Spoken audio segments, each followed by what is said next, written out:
각 종교마다 음식에 관한 특별한 규정을 가지고 있는 경우가 있습니다. 불교에서는 전통적으로 수행을 하는 사람들의 경우 육식을 금하도록 되어 있고요.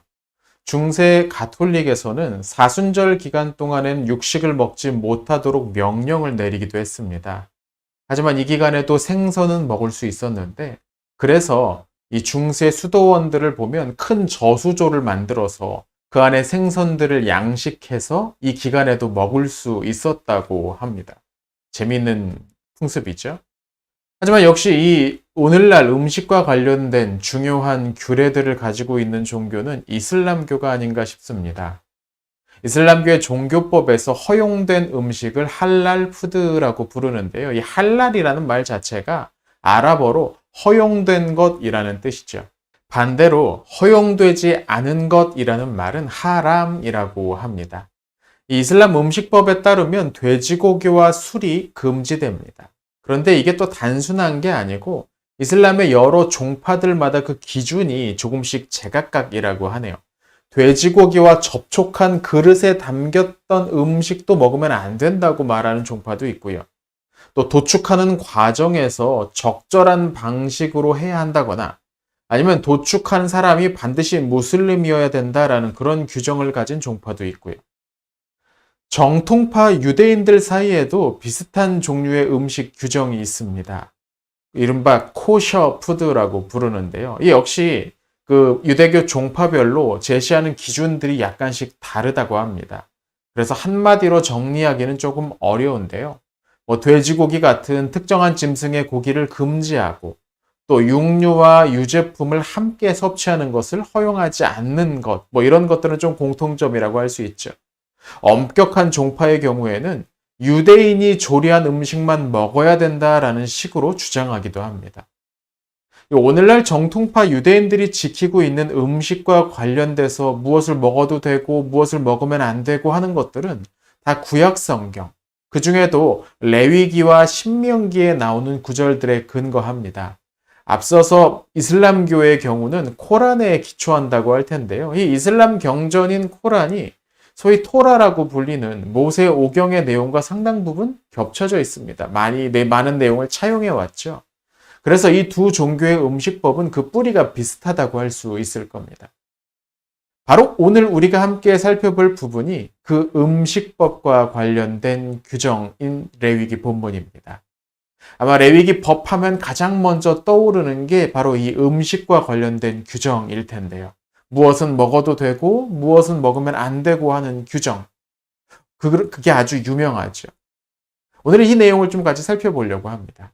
지난 시간에 말씀드렸던 것처럼 레위기는 11장부터 좀 다른 내용으로 전환됩니다.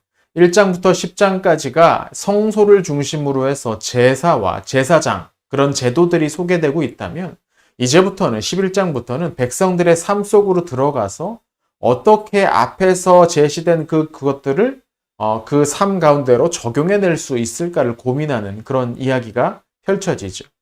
오늘 이야기는 지난번 말씀드렸던 레위기의 핵심적인 열쇠, 키워드 중 하나였던 구별의 기준이 처음으로 직접 적용되는 내용을 담고 있습니다.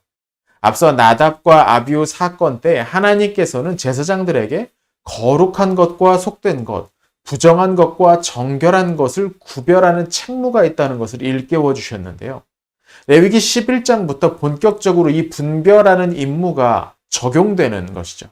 그런데 왜 하필이면 이 분별하는 내용, 분별하는 임무의 첫 번째 적용 대상이 음식법이었을까요?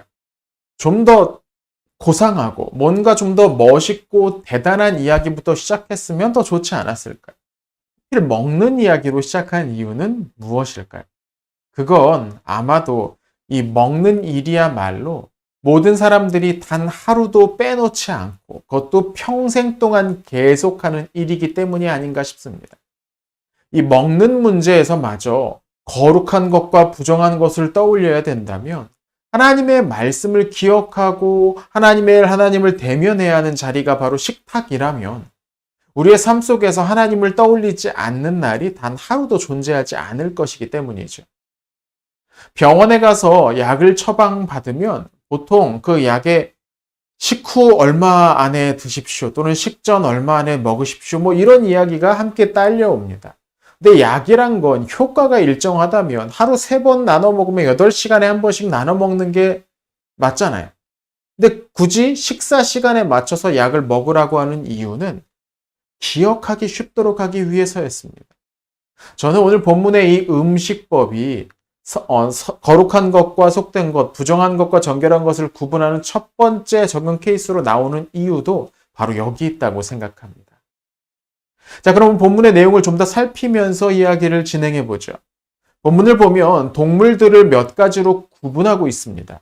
육지에 사는 짐승들, 물에 있는 모든 것들, 또 새, 곤충이죠.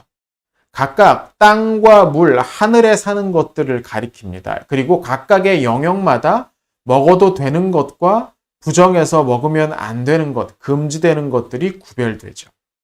우선 육지의 짐승들 중에서는 굽이 갈라지고 새김질을 하는 것처럼 보이는 것들은 정결해서 먹을 수 있는 것이고, 이 두 조건 중 가운데 하나라도 만족시키지 못하는 경우, 그러니까 굽이 갈라지긴 했지만 새김질을 하지 않거나 반대로 새김질은 하지만 굽이 갈라지지 않은 것은 부정한 것으로 취급됩니다. 굽이 갈라지지 않은 낙타나 토끼, 오소리 같은 짐승이나 새김질을 하지 않는 돼지가 부정한 동물로 지목되죠.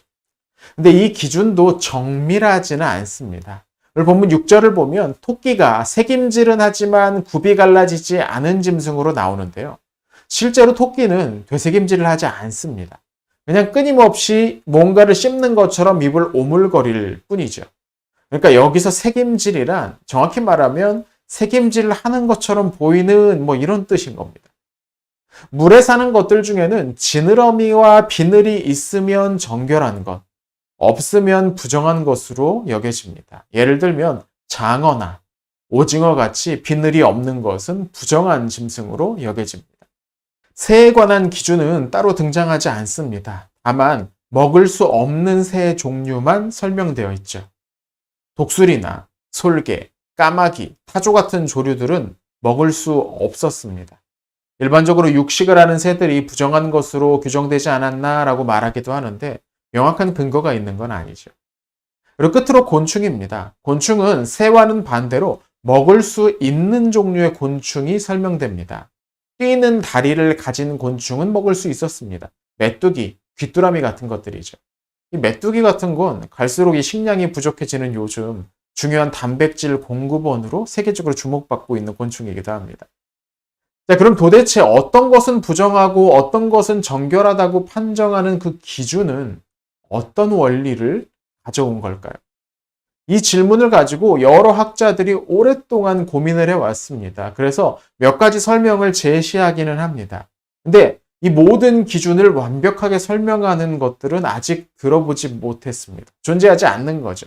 쉽게 말하면 기준은 있는데 왜 그런 기준이 세워졌는지가 명확하지 않다는 겁니다. 정확히 알 수가 없어요. 어떤 분들은 그래서 이 기준에 억지로 신학적인 의미를 집어넣으려고 하시기도 합니다. 예를 들면 되새김질을 한다는 것은 하나님의 말씀을 끊임없이 반복해서 묵상한다는 의미이기 때문에 되새김질을 하는 것은 정결한 동물의 조건이다. 뭐 이렇게 말씀을 하는 거죠. 물론 그 결론은 참 멋있습니다. 존경스럽습니다. 은혜롭죠. 근데 이런 설명은 너무 임의적이라는 한계가 있습니다. 근거가 부족하다는 겁니다. 성경에 왜 되새김질을 하는 동물은 정결한 것인지에 관한 설명이 없는 이상 이게 여기서 나왔다라고 정확하게 말하기는 조금 어렵다는 거죠. 그리고 앞서도 말씀드렸지만 이 기준이 굉장히 정교해 보이지만 실제로 그 기준을 가만히 보면 그렇게 정밀한 것은 또 아닌 것 같다는 생각이 듭니다. 아마도 이런 이유 때문에 오늘날 정통파 유대인들 사이에서도 서로 이 음식 기준과 관련된 내용이 달라서 의견이 분분한 이유겠죠. 때문에 우리는 이 이유에 지나치게 집착하기보다는 성경이 말하는 내용으로 넘어가는 게 좀 더 좋을 것 같습니다. 자, 이렇게 부정한 것과 정결한 것, 즉 먹을 수 있는 것과 먹을 수 없는 것을 나눈 다음에 레위기는 만약에 어떤 사람이 이 부정한 짐승을 만지거나 해서 그 사람이 부정에 옮겨지게 되면 어떻게 해야 되는지를 설명하는 것으로 넘어갑니다. 31절부터인데요. 여기에는 기본 원칙이 있습니다. 일단 부정한 동물과 접촉하면 부정해진다는 겁니다. 누구든지 부정한 동물의 시체를 만지는 순간 저녁까지 부정해졌습니다. 부정한 동물의 어떤 그릇이나 옷이나 가방 같은 데 닿기만 해도 그것은 부정해졌습니다.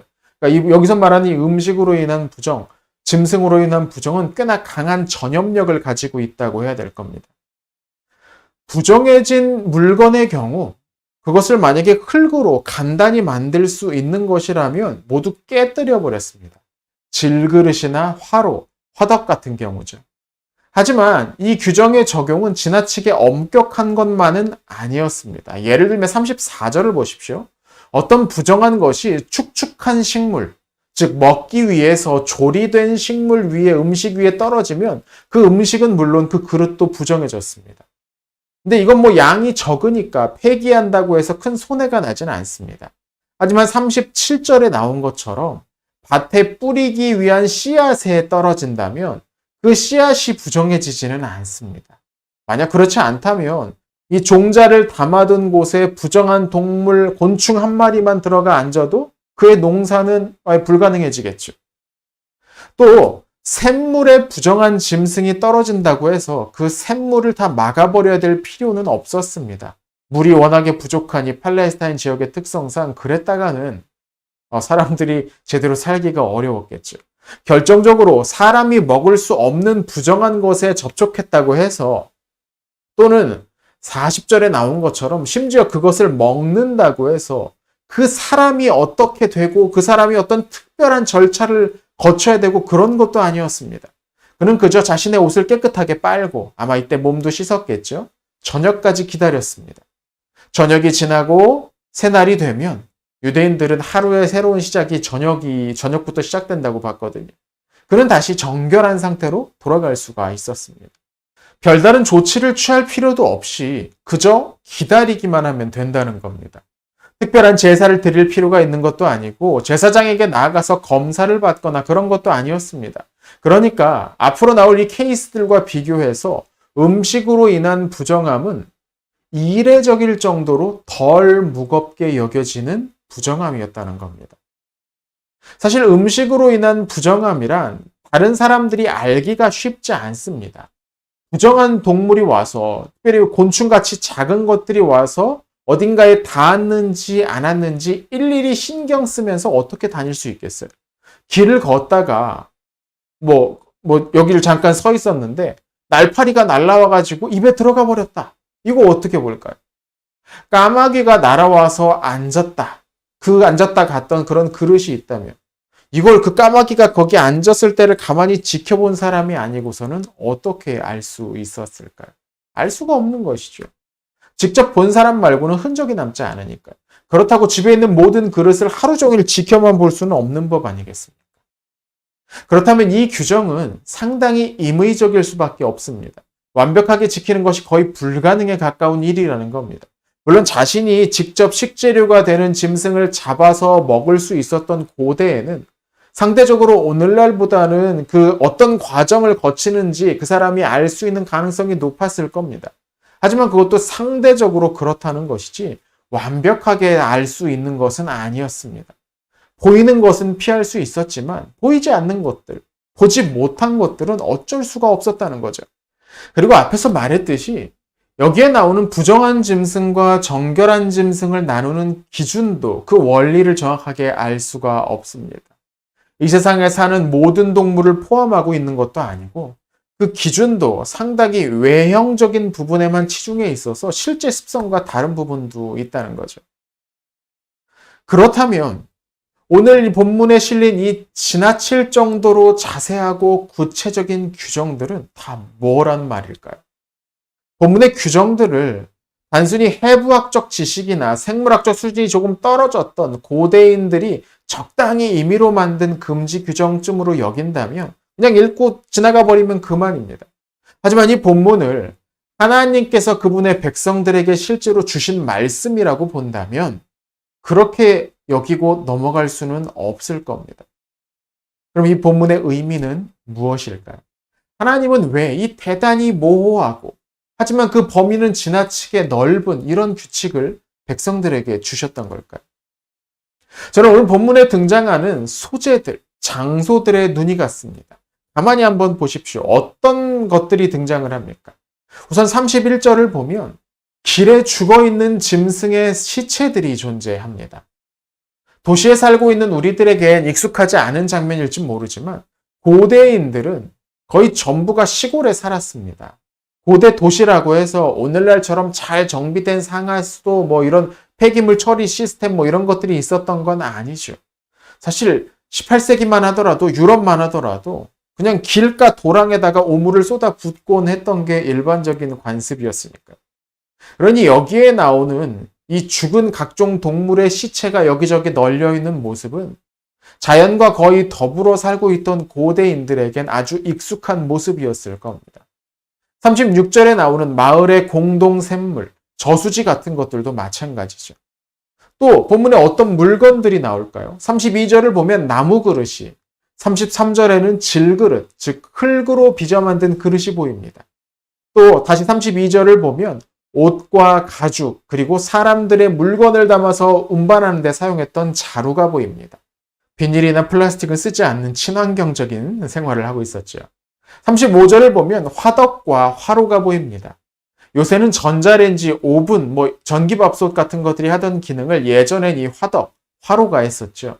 그러니까 생각해보면 이런 규정들은 특별히 여성들과 밀접한 관련이 있는 도구들을 언급합니다.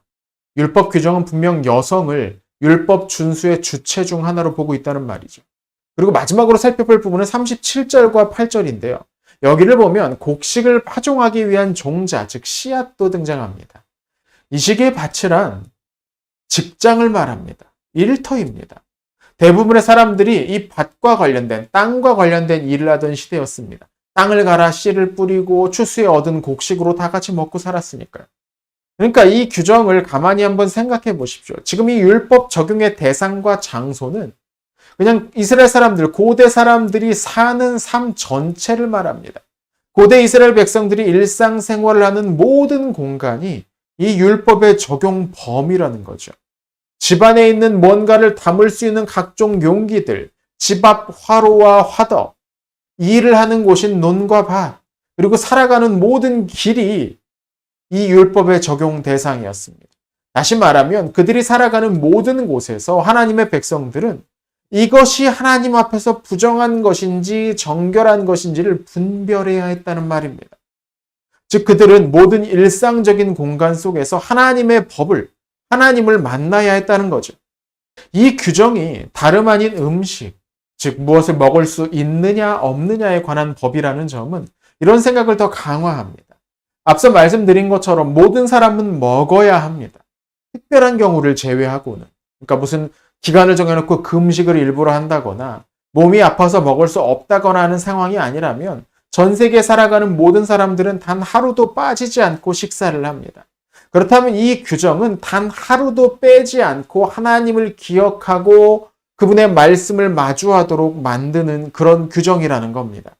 모든 일상의 공간 속에서, 모든 일상의 시간 속에서 하나님을 만나도록 하는 것, 이것이 바로 레위기 11장에 나오는 음식법이 가지는 특별한 점입니다.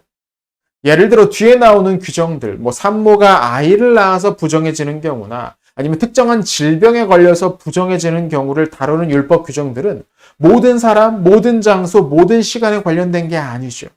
병에 걸린 사람만, 집에 뭔가가 생기거나 또는 아이를 낳은 산모들에게만 해당되는 규정들입니다. 하지만 음식법은 다릅니다. 이것은 모든 사람들이 빠짐없이 매일 하나님의 말씀을 생각하도록 만들어졌습니다. 고대 이스라엘 백성들은 우리처럼 성경을 한 권씩 들고 다닐 수 없었습니다. 매일 말씀을 본다는 것이 물리적으로 불가능했다는 말입니다. 사실 그들 대부분은 기록된 말씀보다는 그저 귀로 들은 말씀에 더 익숙한 사람들이었습니다. 때문에 하나님은 부정한 것과 정결한 것, 거룩한 것과 속된 것을 나누는 기준을 그런 백성들의 삶 전체와 연결시키셨던 겁니다. 그들이 살아가면서 단 하루도 하나님의 말씀을 기억하지 않고 그냥 넘어갈 수 없도록 말이죠. 그리고 여러분 생각해 보십시오. 고대 이 하나님의 백성들은 하나님의 말씀을 귀로 들었다고 했습니다. 그리고 이때는 우리처럼 오늘날 우리가 보는 성경처럼 장들이 따로 나뉘어 있지도 않았습니다. 레위기란 책 전체가 그냥 하나의 장으로 이어진 것처럼 보였다는 말이죠. 당연히 그들은 음식법 규정인 이 11장과 그 앞에 있는 장들을 다른 장이라고 여기지 않았을 겁니다. 구분 없이 쭉 이어서 암송했을 것이 분명합니다. 즉 본문의 음식 규정을 지키면서 그들은 자연스럽게 여타의 말씀까지 떠올렸다는 겁니다. 아주 치밀한 계획이죠. 저는 이렇게 광범위하면서도 기준은 모호하고 나아가 지키지 않을 경우에도 별다른 조치가 필요하지 않은 이상한 규칙이 부여된 이유가 따로 있었다고 봅니다. 이 규정은 단지 뭔가를 먹을 때마다 이게 기준에 맞는 것인지 아니면 기준을 어긴 것인지, 이것을 조리한 사람은 누군지, 조리하는 과정에서 어떤 문제가 있지는 않았는지, 그릇이나 칼이나 문제가 있지는 않았는지 염려하도록 만들기 위함이 아니었다고 봅니다. 음식법은 음식 노이로제를 위한 것이 아니었습니다. 하나님은 그분의 백성들의 삶 곳곳 모든 곳에 들어가셔서 그들을 만나고자 하셨던 겁니다. 음식법을 묵상하면서 우리가 얻어야 될 교훈이 바로 여기에 있습니다. 그건 일상의 모든 곳에서 매일 하나님의 말씀을 떠올리게 했습니다. 그들은 모든 곳에서 하나님의 앞에 계심을 기억해야만 했습니다. 매일 음식을 먹을 때마다, 길을 지날 때마다, 밭에서 나가서 일을 할 때마다 하나님이 어떤 분인지를 따라야만 했다는 거죠. 본문 45절은 이렇게 마무리가 됩니다. 내가 거룩하니 너희도 거룩할지어다. 결국 이 규정은 하나님이 어떤 분이신지를 기억하도록 만들기 위한 것이었습니다. 매일매일 모든 장소에서 그분의 백성들을 만나기를 원하시는 하나님, 그 하나님이 오늘이라고 해서 생각을 바꾸셨겠습니까? 아닙니다. 하나님이 여전히 오늘도 그분의 백성들을 만나기를 원하십니다. 다시 말씀드리겠습니다. 하나님은 오늘도 여러분을 만나기를 원하십니다. 일주일에 한 번 말고 매일 예배드리는 공간에서만이 아니라 우리의 일상 전체에서 하나님은 우리를 만나기 원하신다는 말입니다. 하나님은 결코 저기 멀리 계셔서 우리에게 닿을 수 없는 그런 분이 아닙니다. 그분은 우리 안에 오시고 우리 중 하나와 같은 모양이 되시기도 하셨고 우리와 실제로 교류하기를 원하십니다. 하나님은 사람을 설계하셨고 만드셔서 그래서 가장 잘 아십니다. 그분이 우리와 소통하시지 못할 이유는 어디에도 없다는 겁니다. 오늘 우리는 고대 이스라엘 사람들과는 달리 그들보다 훨씬 쉽게 하지만 훨씬 더 자세하게 하나님의 말씀을 가까이 할 수 있습니다. 바로 성경이죠. 성경을 매일 읽고 묵상하셔야 됩니다. 집에 있을 때나 길을 갈 때나 일을 할 때도 그분을 잊어버리지 않아야 됩니다. 그러려면 우리는 말씀을 조금 더 가까이 해야 됩니다. 하나님은 매일의 일상 속에서 우리를 기다리고 계십니다. 말씀을 통해서 우리는 그 하나님과 교제할 수 있습니다. 소통할 수 있습니다. 근데 이 소통은 일방적으로 강제로 이루어지는 게 아닙니다. 하나님이 억지로 와서 우리에게 귀에 막 그분의 말씀을 때려 넣으시는 게 아니죠. 우리가 우리의 의지로 그분을 찾고 그분의 뜻을 구하고 그분과 소통하기를 원할 때 이 세상이 하나님과 연결되는 기적이 일어납니다. 우리가 매일의 삶 속에서 하나님과 실제적인 교류를 하는 법을 배운다면 얼마나 놀라운 일이 우리의 삶 가운데 일어날까요? 이 놀라운 일이 이제 여러분에게 일어나기를 축원합니다. 함께 기도하겠습니다. 하나님, 저희가 매일매일의 삶 가운데 하나님을 기억하기 원합니다. 하나님과 친구처럼 교류하며 늘 주님이 주시는 하늘의 능력으로 살아가게 하여 주옵소서. 이번 한 주도 그렇게 우리의 삶 가운데 주님과 함께 살아가는 저희가 되게 하옵소서. 예수님 이름으로 기도합니다. 아멘.